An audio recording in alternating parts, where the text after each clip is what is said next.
Yan, hello mga kamamaw. Actually mga kamamaw, may bigla ang lakad ako. Bigla nagkayayaan yung mga kabatch natin, yung talagang mga kasabay natin dumating dito sa Canada. So, syempre, once in a lifetime lang na experience yung parang magkakaroon kaming get together. Ang balak na lang is baka tumambay na lang kami sa Tim Hortons, yung tamang magkukwentuhan ba kami, nagkakamustahan kami. Dahil ang taga na, lalo na yung isa, kasi yung isa madalang ko lang makita. Ang usual, madalas ko makita sa mga kabatch natin is si Rafael Sibo, si Jerry Barameta, at si Rainier o Mercado. Yun yung madalas na nakikita ko. Si Jose Redilla, si Jose Redilla, ang ating pangalan nito, kalimutan ko tawag dyan, si Lover Joe. Yan, si Lover Joe ng Berry Barn Boys is madalang ko lang makita. Talagang minsan makita ko siya. The last time na nakita ko ata si Joe, if I'm not mistaken, yung last time na nag-duty ako sa Berry Barn, yun. So dalawang taon mahigit na. So nagkakayayaan sila ngayon, kita-kita kami. Siyempre nakaka-excite. Ako akala ko hindi natuloy, pero siyempre in-insist ni paring Ray na ituloy namin dahil siguradong hindi na daw matutuloy yung next time na setup. So ngayon, kahit na late na dun sa usapan namin, tutuloy pa rin kami. Ngayon, magdadrive ako, papunta ako kay Lorraine, tapos bala ka, tapos susunduin din namin si Joe. Tapos sana si paring Jerry is sumama kasi nanganak din kasi misis niya, nandiyan na yung baby nila sa bahay. So alanganin na yung oras. Ngayon, kaya may time ako ngayon. Kumbaga, nagpaalam din ako kay misis, baka ako pwede akong lumabas. Kasi sabi ko naman sa inyo, ang misis ko minsan, tinutulak niya ako lumabas para kahit paano makapagkita ako sa mga kaibigan ko. Minsan tumatanggi na lang talaga ako. So ito yung chance na parang sabi ko parang minsan lang once in a lifetime lang na syempre ang sarap sa pakiramdam makikita mo yung mga yung mga dati mong nakasabay na dumating dito sa Canada. So kamustahin natin sila. Syempre nakakaano na parang nakakamiss yung kwentuhan ba. Ayan. So mga kamama, magdadrive muna ako, pupunta ako kay Lorraine. Tsaka mamaya pakilala ko sila sa inyo isa-isa. Sige mga kamama. Ayan, andito na tayo kay Lorraine. Sundin ko lang, hindi ko alam kung anong plano natin. Kamustahin natin. Yeah.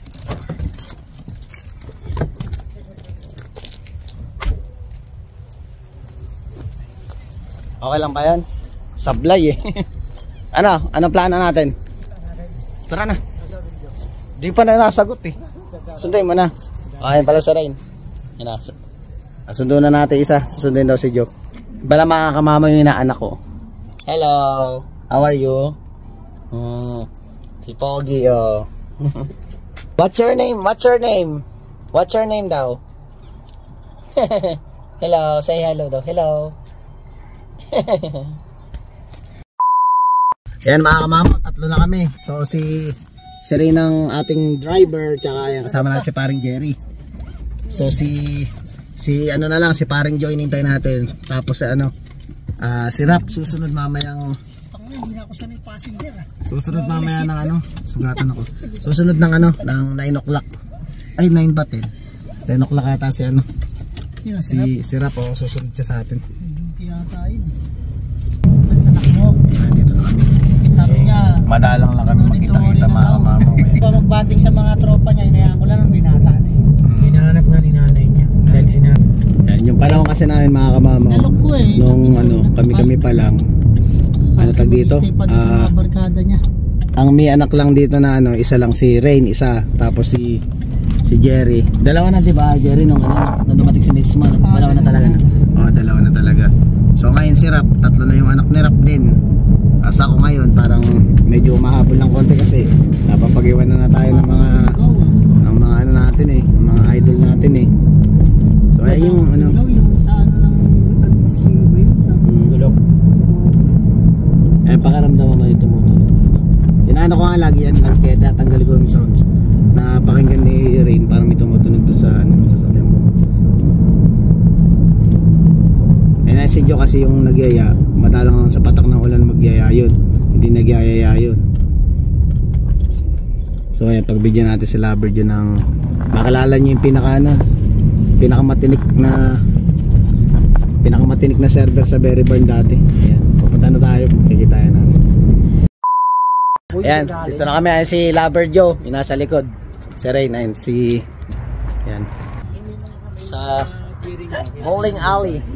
Actually mga kamamaw, dito kami nagki-Christmas party yung mga kasama ko pag sa mga berry bar. So si Paring Jerry dito nagtatrabaho.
Yan, good morning mga kamamaw. Hindi ko na natuloy mga kamamaw yung vlog natin kagabi dahil sobrang nag-enjoy na si kamamaw kasi ang dalang namin magkita, lalo na si Joe. Actually, after naming pumunta dun sa bowling, tumambay pa kami kila Paring Jerry kasi talagang si Rain kumbaga parang na-miss niya yung pagkakataon na kasi once in a lifetime na kasi mangyari na magkakabanding kami. Hindi na kami masyado mapagsalita dun sa bowling alley kasi nga malakas yung sounds, as in talagang malakas. Hindi talaga kaya ni kamamaw na ilagay sa vlog na iaano ko yung background zone kasi talagang copyright yung, sayang naman yung pinaghirapan natin i-edit, diba? Sobrang nagsaya kami. The last time na mag-bowling alley kami, usual kasi pag nagbo-bowling alley kami na nagpupunta kami sa lugar na yun pag Christmas party namin sa Berry Barn. So the last time na nag-bowling alley kami was the last time na umattend ako ng Christmas party ng Berry Barn. Siguro mga nasa 5 years ago, parang gano'n na siyang katagal. Tapos si Joe, ngayon ko na lang uli nakakainuman yun. Ako naman, uminom lang naman si Kamamaw ng isang can ng beer. Ganun lang naman ako kasi nga, drink moderately tayo, tsaka at the same time, isang sasakyan lang kasi ginamit namin. So, ako na nag-drive, pabalik, tapos ako na nag-atid sa kanila, pa-uwi. Si Joe yung huling hinatid natin pag-uwi. Sobrang sarap na kwentuhan namin, nakakamiss din yung mga, tuwing magkukwento kami, parang yung bumabalik lagi yung mga alaala na parang, ganito yung ginawa namin dati nung time na sabi ka na rin, yung the last time na nakainuman namin si Joe, yung si Joe daw parang naglakad pa sila pa uwi. Marami kaming na-experience dito, na-experience pa namin ni Rain, dati kaming dalawa, kasi si Rain madalas kong nakakasama pag lumalakad kami sa labas. Kami dalawa ni Rain, nag-inom kami dati sa bar, tapos may nag-away, talagang may mga polis pa ata nagpunta noong time na yun kasi talagang parang hindi na kaya ng mga empleyado ng bar na na pigilan yung mga nagkakagulo. Tumawag na sila ng pulis. Pero madali naman dito mga kamamo, di katulad ng na-experience natin sa ibang lugar, katulad na sa Pilipinas na dito. Basta pag may dumating na pulis, stop na sila. Ganun sila kadaling kumbaga pakalmahin yung mga tao na pag dumating ang pulis, tama na, tapos na ang senaryo. Wala na yung makikita parang may mga nagwawala pa, yung lumalaban pa against dun sa mga authority, mga ganun. Walang ganun dito. Madalang ka lang talaga makakakita ng basta pag may police, tapos na. So yun na nga, ikat natin yung kwentuhan kami, kamustahan kami. Dati ang usapan is parang usapang mga yung mga plano sa buhay, mga ganun ba. Ngayon, ang usapan nangyari, kasi lahat ng mga kasama ko, ako, si Rain, si Jerry, tsaka si Rap, lahat kami may mga baby na. So parang usapang baby, usapang diaper, usapang puyatan, yun yung mga napapag-usapan namin na dati parang kami lang yung ngayon. Dami na naming, kung maisipin mo, kung magre-reunion kami lahat, ang dami, kailangan nandun kami sa isang malaking pwesto para magkasya kami lahat kasi ang dami na. So kasi sa part nila, mga tropa din natin, sila paring Arnold, mga Berry Barn Boys din yan. Ang dami din nila, di ba? Sa kapatid niya, kay Angel, kay Joe. Talagang kung isipin mo siguro kung pagsasamahin mo kami lahat, nasa kami? Siguro, nasa 40 plus kami. Lagpas pa ng 40 pag talagang nag-reunite kami lahat ng mga empleyado ng Berry Barn na mga Pilipino. Pag nagsama-sama kami lahat, nasa 50 siguro kami. Yun ang kasi masaya. Kumbaga, isipin mo, hindi na siya kayang i-accommodate ng isang bahay na lang, parang kailangan mag-rent ka na ng isang place para magkita-kita kami lahat, para lahat makasama. So nakakatawa din kasi kahit pa paano dito sa Canada is parang sa sobrang busy namin sa trabaho, hi hello na lang kami sa Facebook, sa Messenger, pero yung magkikita kami ng personal, hindi na kami masyadong nagkikita-kita. Kaya nga kahapon kamunti ka nang hindi matuloy kasi nga si Jerry is kakadating lang ng anak niya, diba, sa bahay nila. So, parang ang nangyayari na lang, parang ang sigurado na lang ako, si Joe, tsaka si Rain. Tapos si Rap, sure na susunod siya kung saan kami magpunta. Kaya si Rain, tumawag sa akin, madalang lang namang mag-invite si paring Joe. Kaya sabi niya, tuloy na natin. So, right away, tinuloy ko na, pero nakaligo naman na si Kamama, nakaayos na siya kung sakali lang ba na, kasi talaga naka-ready na ako kahapon. Biglang nagtumawag siya na sabi niya, tuloy na natin, So, siyempre ako, kaya ko, nagbihis na ako, sinundo ko si Rain, sinundo namin si Joe, ayun, tas kwentuhan na kami. Dami din namin napag-usapan, tsaka siyempre, habang nag-uusap, nagkukwentuhan, may konting, tagayan, tapos nag-bowling din kami, naglaro kami ng bowling, ayan. Kaya, doon sa bowling alley na yun, doon nagtatrabaho si parang Jerry, kaya kahit paano nakakuha kami ng konting discount, kaya sulit. Tapos sana nga maulit, sabi ko nga kay Joe, sa susunod pag nag-Christmas party kami, isama naman siya kasi siya yung hindi nakakapunta talaga sa ano. Ang laging present sa Christmas party, ako, si Rap, tsaka si Jerry. Yan, pag kila Arnold kami. Ewan ko lang itong this coming December.